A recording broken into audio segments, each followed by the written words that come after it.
Oi, primeiro ano! Como vocês estão, hein? Preparados? Deixa o nosso livro passar aqui. Isso é para dar uma animada em vocês, viu? Pegaram o material, estão preparados, animados para mais uma aula? Professor, tá tudo certo aí com a turma? Eles estão já concentrados, porque hoje nós vamos falar, pessoal, na nossa aula 49.1, mais um pouquinho sobre a nossa literatura. Lembra que eu falei para vocês que a nossa literatura, ela é ampla, vai trazer muita novidade para a gente, muitos autores, muitas obras e aquela divisão.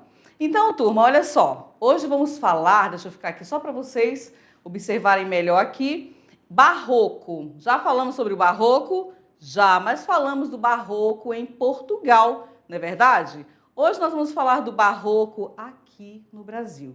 E aí depois nós vamos fazer aquele paralelo. O que tem lá? Sempre lembrando que nós sofremos as influências, primeiro lá, depois aqui. E vamos ver se as características batem, né? O que tem de comum entre um e o outro? Vamos ver? Acompanhe aqui na tela, pega seu material, barroco no Brasil, contexto histórico, as características, os autores e as obras. Vamos ver. Literatura, a nossa árvore do conhecimento carregada de informações para vocês. Cada um tem a sua bagagem, não é assim? E nós vamos começar pelo momento histórico. Então, o que acontecia no mundo? Tá? Não esquece, marca aí barroco no Brasil. O apogeu do absolutismo e da Contra-Reforma, o fim das grandes navegações, você vai sempre associar a história, as aulas de história. Isso no mundo, mas e no Brasil? Esse momento histórico, o que acontecia? No Brasil, a Bahia como centro econômico e político, em virtude do ciclo da cana-de-açúcar. E o que mais? O que você lembra aí quando fala da cana-de-açúcar? Lembra dessa aula? Então, contexto histórico falando o que acontecia no mundo e no Brasil. E a exploração institucionalizada. O barroco, quando falamos em barroco, você já lembra de exagero, aquele movimento literário que marcou de que forma? Quais as características lá em Portugal que nós vamos observar se elas coincidem aqui, se são as mesmas, se são parecidas, tá? Recebeu o estímulo da Igreja Católica, por isso a arte desse período é tão ligada à instituição. Ainda no contexto histórico, tá bom? A Igreja Católica não só estimulava a arte, mas havia decidido durante o Concílio de Trento que as artes deveriam tratar de assuntos religiosos. Então, olha uma marca aqui que vai sempre aparecendo pra gente. Mas ainda as expressões artísticas tinham um papel fundamental no desenvolvimento emocional da população em resposta à reforma protestante, certo? Então, o que você precisa compreender? Que o barroco, ele teve seu marco inicial, marca aí naquele caderno, naquela folha do quadro, que eu falei para vocês, 1601, com a publicação do poema épico Prosopopeia. De quem? Bento Teixeira. Então, fui lá, alimentei o meu quadro, que eu já tenho. Não sei se vocês estão utilizando mais ou menos assim. Início.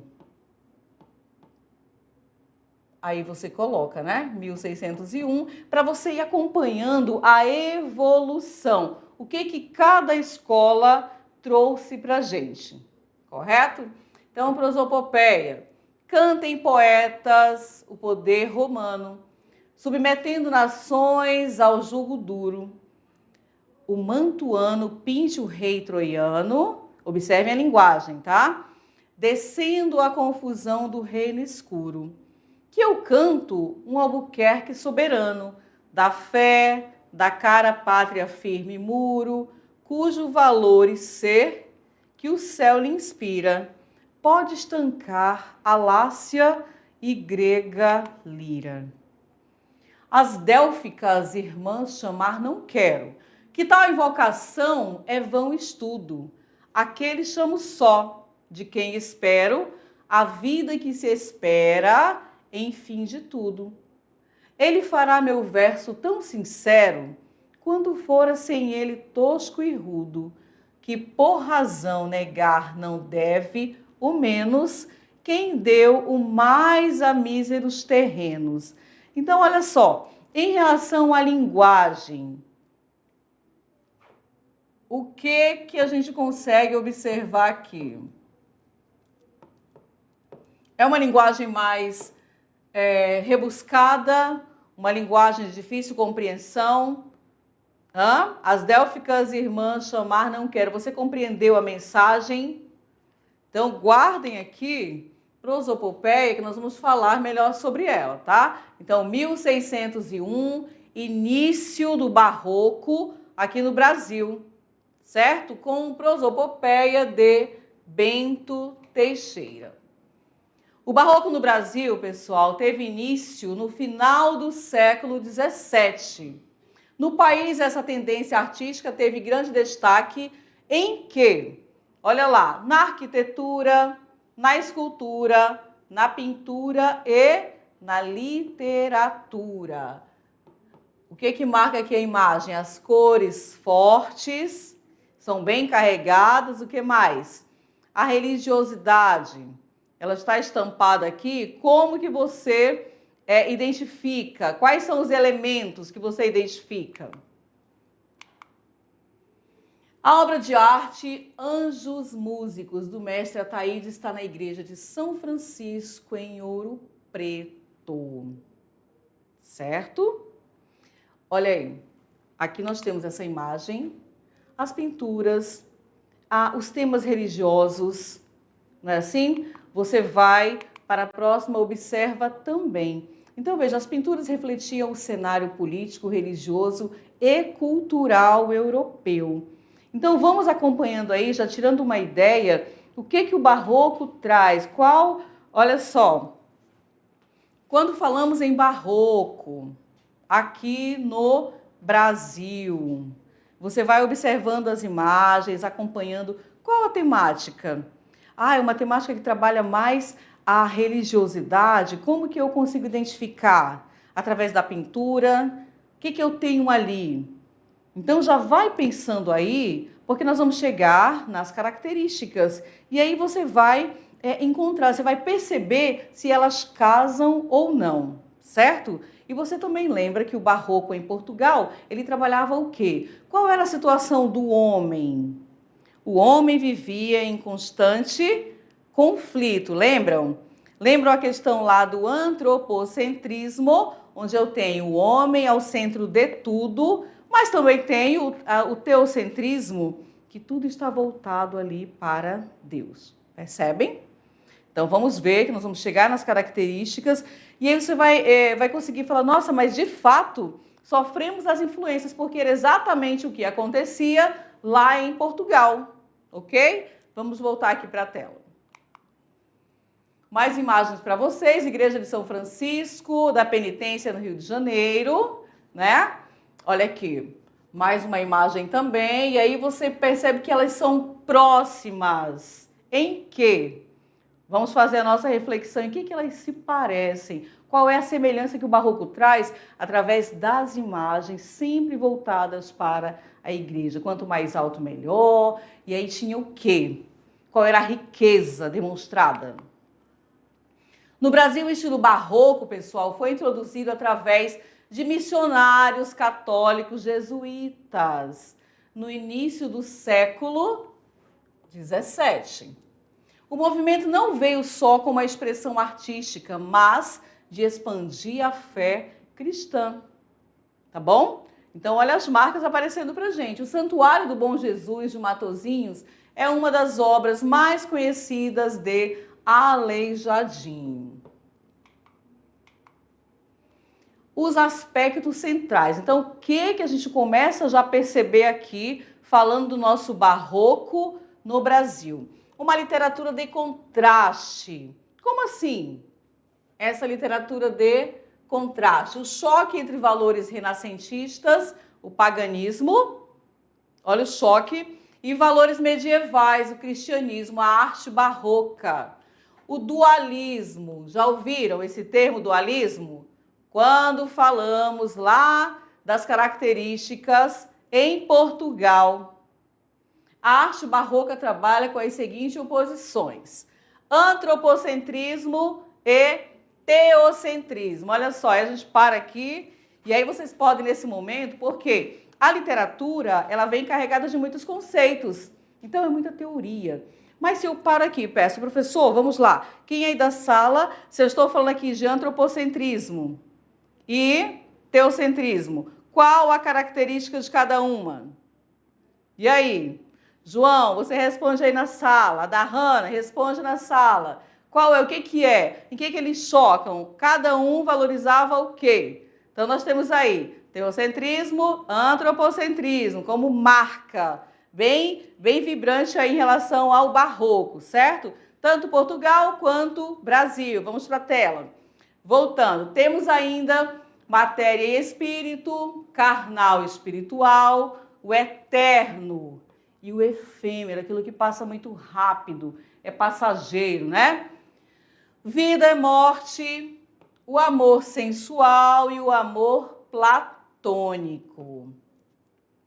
Fusionismo, a mitologia pagã e a religiosidade cristã. Então, esses são os aspectos centrais. E nós temos também as correntes do barroco. Falei para vocês sobre a questão do cultismo, ou também conhecido como gongorismo, e a outra situação qual é? Conceptismo, ou você pode encontrar também como quevedismo, lembram? Então, no cultismo, o que eu tenho? O predomínio da poesia, o que mais? Mais relacionada à forma. Lembra daquele jogo de palavras que nós chegamos a até exemplificar para vocês?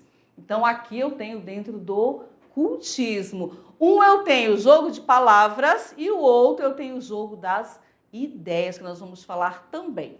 Então, aqui no cultismo ainda, pessoal, a atitude sensorial, apelos aos sentidos e às imagens. O jogo de palavras, né, como foi colocado lá desde o barroco em Portugal para vocês, o rebuscamento formal. Nada é tão simples. Você precisa ali fazer uma segunda leitura, buscar qual o significado, o que essa leitura traz, qual a minha reflexão. O uso exagerado também é uma característica do barroco, o exagero em tudo, certo? Então, o uso exagerado de figuras de linguagem, quais? Antítese, paradoxos, hipérboles, metáforas e etc.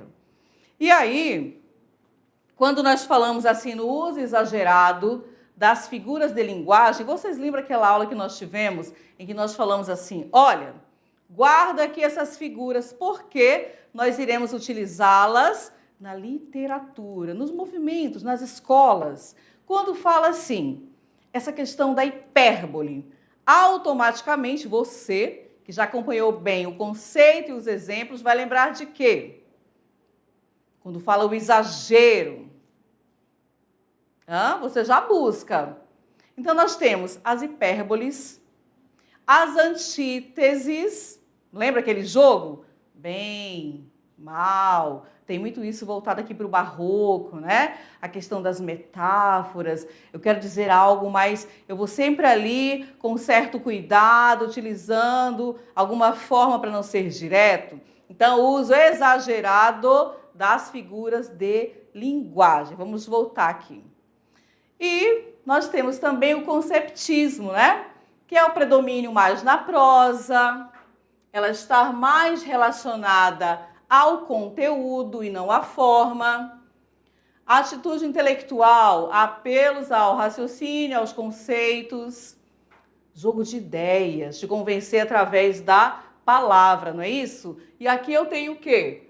O jogo das palavras, mas no conceptismo eu vou trabalhar com o jogo de ideias.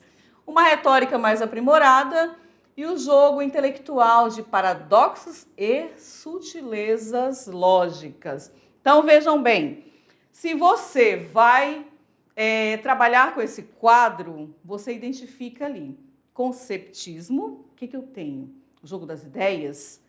Eu vou convencer através de quê? Quais são os elementos que eu vou convencer o outro? Através de quais recursos? E o cultismo, aquele jogo mais de palavras, né? O uso exagerado das figuras de linguagem que nós tanto colocamos para vocês, através dos exemplos que ficou bem marcado, e aí você não esquece.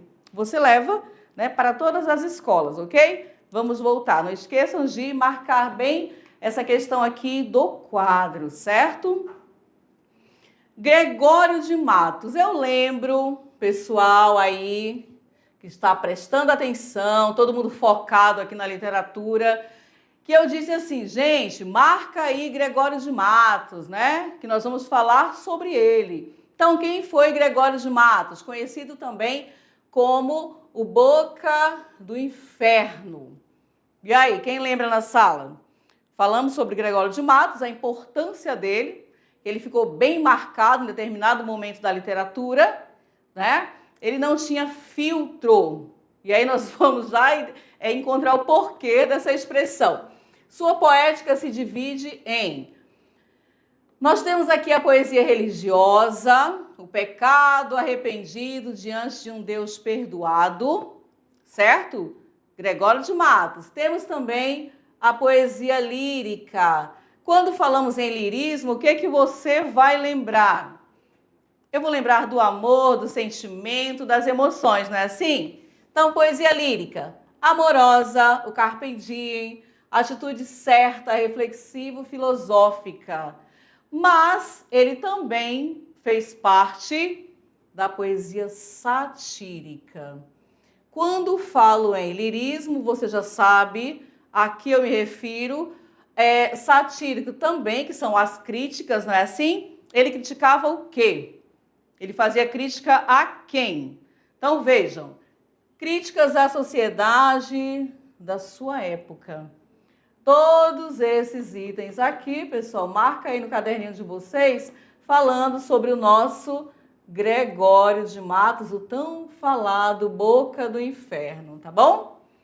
Padre Antônio Vieira, uma oratória sacra conceptista, privilegiou as grandes questões político-sociais, escreveu mais de 200 sermões. Você vai decorar tudo isso? Não, tá? É para a gente ter aquele conhecimento. E aí, quando fala em Padre Antônio Vieira, você também vai lembrar de quê? Vamos ver, quem sabe aí na sala, quem marcou bem? Portugal, como representante? Tá? Outros autores, Bento Teixeira, Manuel Botelho de Oliveira, Sebastião da Rocha Pita, né?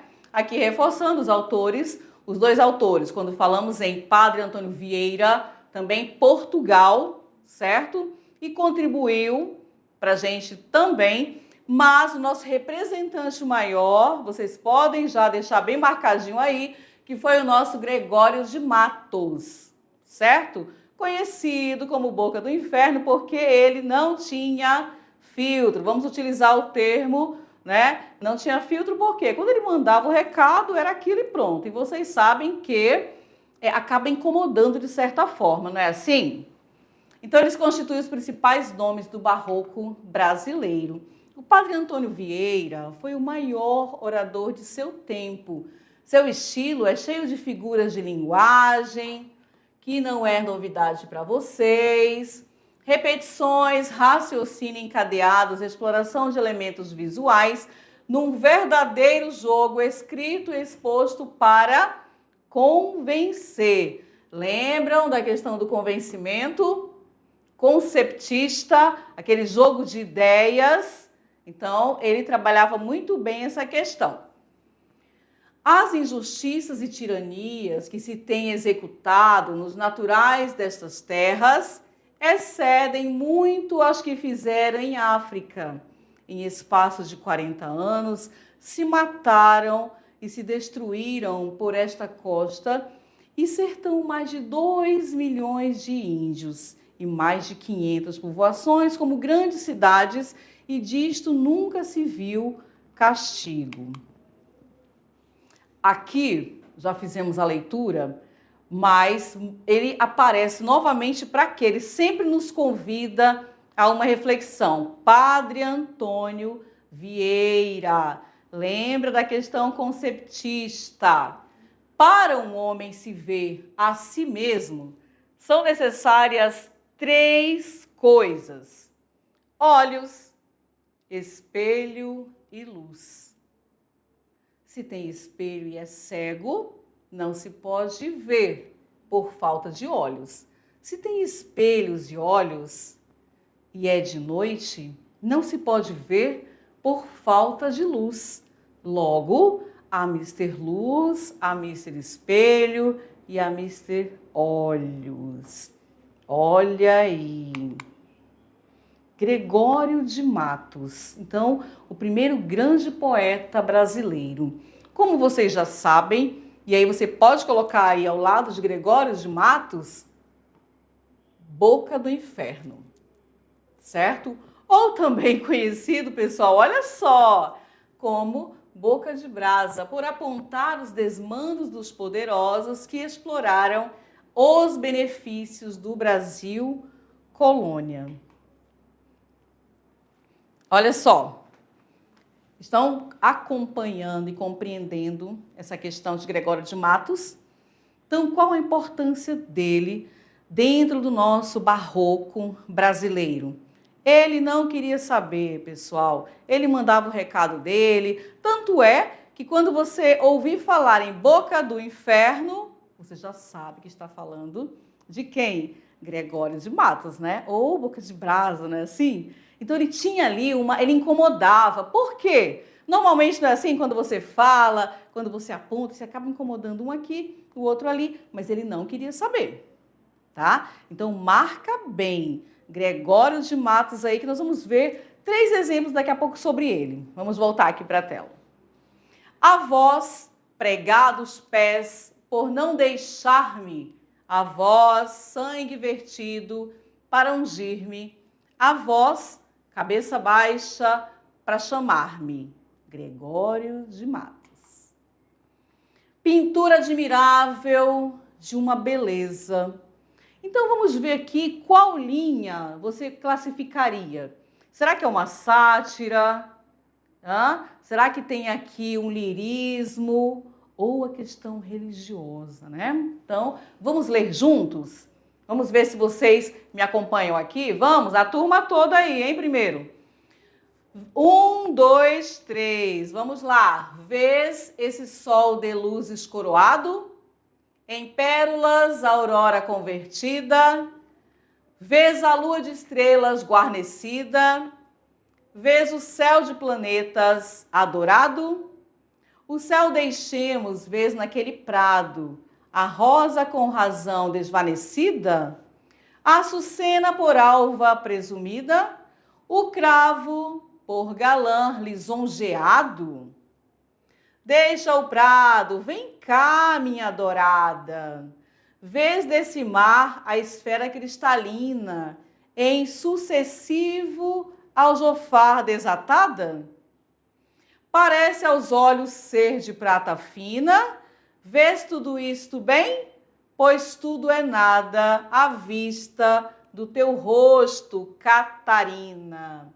Então temos aqui Gregório de Matos. E aí, turma, como dá para classificar?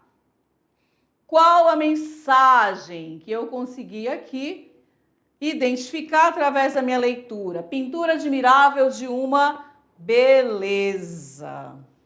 Olha, nossa poesia lírica. Por quê? É sempre interessante, o primeiro ano, assim, você fazer a leitura e você identificar como que eu posso falar em poesia lírica, quais são os elementos, quais são as palavras que eu encontro que marca o lirismo, certo? Poesia satírica. Então ela já te convida a uma reflexão, mas você já sabe o que vai encontrar, não é assim? Começa com reprovações. E já fizemos essa leitura, hein? Então ela vai ficar mais fácil para a gente identificar. Se sois homem valoroso, dizem que sois temerário. Se valente, espadachim. e atrevido, se esforçado, se resoluto, arrogante, se pacífico, sois fraco, se precatado, medroso, e se o não sois, confiado. Se falais muito, paureiro, se falais pouco, sois tardo. Se em pé, não tendes assento, preguiçoso, se assentado. E assim não pode viver neste Brasil infestado. Segundo o que vos refiro, quem não seja reprovado, Gregório de Matos. Então aqui ele vai fazendo o quê? Se eu não sou uma coisa, ou se eu sou uma coisa, eu não sou a outra, nada tá bom. Qual é a crítica que é feita? Você encontra aqui no final. E assim não pode viver neste Brasil infestado. Esse infestado de quê? Segundo o que vos refiro, quem não seja reprovado. Ok? E agora, gente, olha, falamos do lirismo, e aí você consegue encontrar através da leitura se passa uma emoção ou se não passa, né? Assim, se existe um ser amado ou não. Depois falamos a questão da sátira, que é aquela crítica pesada a alguma situação que se passava naquele momento.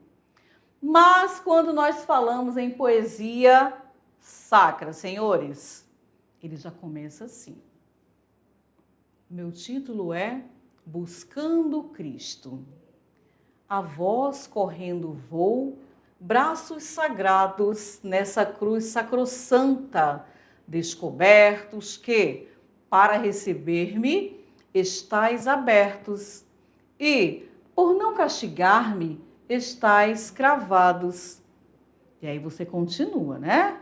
A voz, divinos olhos, eclipsados, de tanto sangue e lágrimas abertos, pois, para perdoar-me, estais despertos. E, por não condenar-me, estais fechados. A vós, pregados pés, por não deixar-me, a vós, sangue vertido para ungir-me, a vós, cabeça baixa para chamar-me, a vós, lado patente, quero unir-me, a vós, cravos preciosos, quero atar-me para ficar unido, atado e firme. E aí? Perceberam até o tom da leitura como aconteceu? Então vejam bem, o barroco, ele veio carregado de quê? Repetindo para vocês, o exagero, o que mais que você identificou ali? Falando diretamente de Gregório, né, de Matos, o que ele traz para a gente ali? Ele ficou dividido em quê? A questão da religiosidade, né? Como a leitura mostrou para vocês, você identifica ali. Depois a sátira, que é aquela crítica dura e pesada ao que estava acontecendo no momento, e ele apontava mesmo. Tanto é que ele também é conhecido como o quê? Vamos ver aí na sala? Exatamente, Gregório de Matos, boca do inferno. Agora imagina você ser conhecido como boca do inferno, você já pode tirar mais ou menos, né? Será que ele incomodava? Será que ele perturbava? Porque aparece alguém ali que vai apontando os defeitos. Olha, isso aqui está errado, não pode ser assim. E aí você sabe que, de certa forma, ele fica mesmo marcado. Pronto. E a questão também do lirismo. Quando falamos em lirismo, você vai lembrar de quê, primeiro ano? O eu lírico que fala, ele vai trazer o quê? Emoções. E essas emoções você vai identificar através da leitura. O barroco no Brasil, certo? Vamos voltar aqui para a tela, senhores. Então, o que é importante nós frisarmos? O cultismo e o conceptismo são dois aspectos do barroco que não se separam. Tudo bem? Lembrando que você já tem esse conceito, né? Quando falamos em cultismo, Você lembra de quê, primeiro ano? Vamos lá. A turma aí que está focada aqui na literatura. Cultismo, eu vou lembrar do jogo de palavras. E se eu lembro do jogo de palavras, como que eu posso trabalhar melhor? Aí, automaticamente, eu lembro das minhas figuras de linguagem, senhores. Às vezes, o autor trabalha mais intensamente as palavras, as imagens.